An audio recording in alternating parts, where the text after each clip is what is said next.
It's time for a new video. Welcome back to the Photography Minimalist. In this video I'm going to be shooting through two rolls of ADOX HR-50. HR standing for high resolution. And if you've been watching my videos, then you've probably been able to see that I've used the ADOX CHS-100 before, and that I was quite enthusiastic about the results that I was able to achieve. So for this time around, I thought I'm going to shoot through a couple of rolls of the HR-50, specifically because I want to find out what kind of sharpness I can achieve, and also the amount of grain, or maybe better said, the lack of grain. Wait till you see the photos. For these two rolls of film, I chose two Canon SLRs. First of all, the Canon EOS 30 or the Elan 7E, together with its 28 to 135mm USM zoom lens. A camera lens combination that came from a thrift store more than a year ago, and I think I paid something like 11 euros, which is very cheap. The second camera I'm going to be using is the Canon AE-1 with its standard 50mm 1.8 SC lens. This camera and lens combination I picked up a month ago at a thrift store for only 15 euros. Now you're probably thinking, if I want to test the sharpness of this film, why then choose for the Canon EOS 30 with its 28 to 135mm zoom lens? Because the lens is okay, but it is not exceptional. Well, first of all, I wanted to use an autofocus SLR, and the Canon EOS 30 is the only autofocus SLR which I own. Second of all, you could also turn it around. If I read the reviews correctly, this film should be capable of producing very sharp images. And then it will enable me to really have a good look at the potential of this camera and lens combination, because this film will show all the faults of your lens. So it's going to be interesting to find out what kind of results I can achieve with this specific camera. I added the Canon AE-1 specifically with a standard lens because I know that this will produce very sharp images. It's now time to have a look at the photos that I was able to achieve. First of all, I'm going to show you a selection of photos from the Canon EOS 30. Afterwards, immediately you'll see the photos, a selection of photos that I made with the Canon AE-1.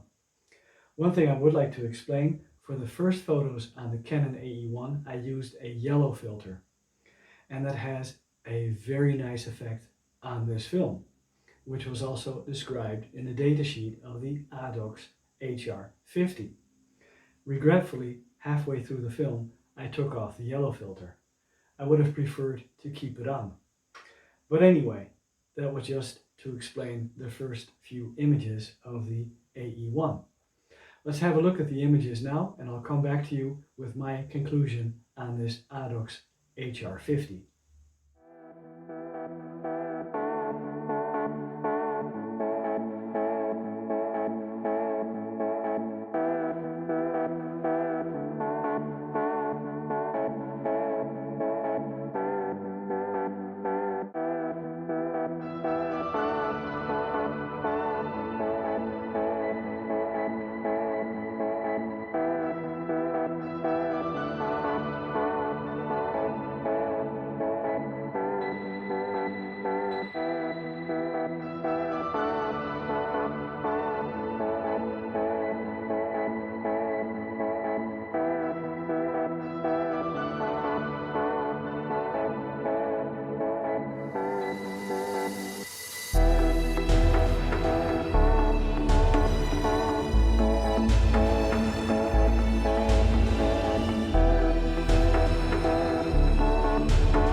ADOX HR-50 is surrounded with terminology.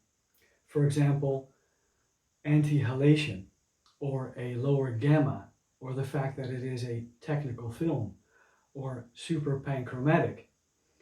A lot of terminology is explained in the datasheet and also on the website of ADOX, and I'll put a link below for you to read, and it explains itself.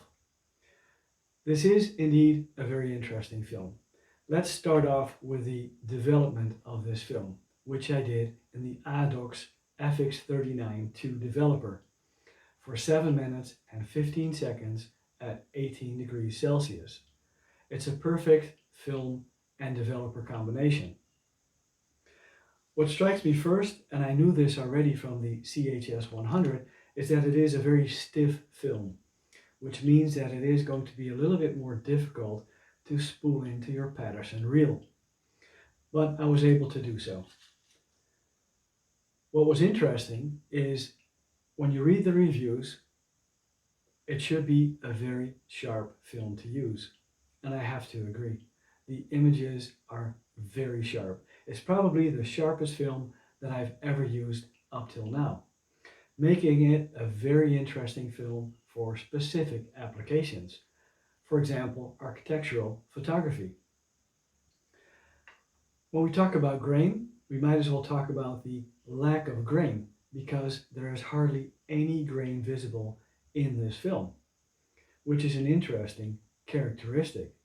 But when you add these two together, an extremely sharp image and almost no grain, or maybe better said, lack of grain, it starts to look like a digital image.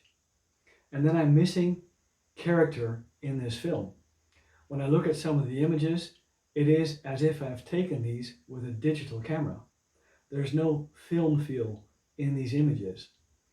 So for me, that was a little bit of a negative aspect. The highlights, something you really need to protect with this film. In some of my images, you see that the highlights are maybe overexposed. There are a little detail in the highlights. So if you have a composition that includes quite a few highlights, it's better to underexpose slightly, just because you want to maintain detail in those highlights. Another thing I bumped up against is the lack of contrast, except, of course, if you use a yellow filter, because that gave a very good effect on the overall image.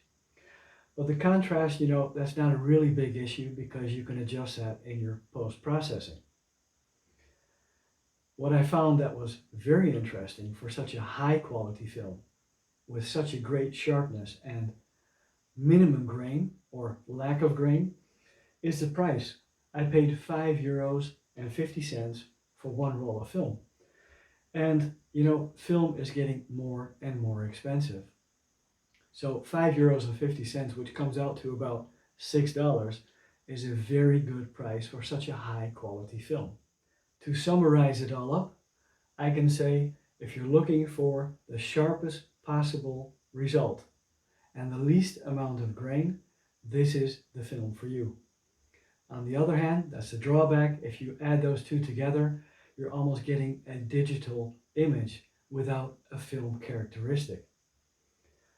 Protect your highlights and make sure you use the ADOX FX-39II developer, which I think is the best fit for this film.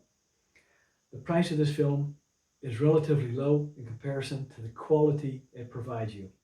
I hope you enjoyed the video. If you have, give it a thumbs up. Greatly appreciate it. Take care, and I look forward to seeing you soon again with a new video.